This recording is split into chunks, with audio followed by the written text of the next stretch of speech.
दादा, माझा वडील 35 वर्षापासून म्हणत होते त्यांच्या मोठ्या भावाला की तू माझ्या नावानं वावर करून दे, माझ्या नावानं वावर करून दे रे, 2 एकर आहे ते माझ्या नावानं वावर करून दे रे. दादा अजिबात दिलं नाही करून.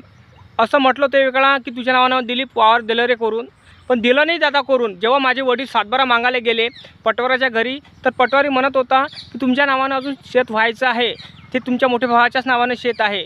आणि दादा आताही त्यांच्याच नावानं सातबारा निघतो रे. कुठल्याही काही प्रॉब्लेम झालं का त्यांनाच जे खरडचे पैसे काही पैसे त्यालाच मिळतो रे, आम्हाला काहीच मिळत नाही. दादा असं आहे, असं वाटते की माझ्या वडिलाला जन्म दिलाच नाही. माझे जे शिवनाथ माझे आप्पा आहे त्यांनी जन्म दिलाच नाही. माझे वडील अभळातून पडले बहुतेक असं वाटते मला. सगळ्याच गोष्टी त्या माणसानेच माझ्या मोठ्या बाबांनाच केल्या. आम्हाला कुठल्याच गोष्टीचा पैसा असो काही असो कुठल्या गोष्टीचा आम्हाला याच्यातून हे केलं हो, दूर केलं आहे हो दादा.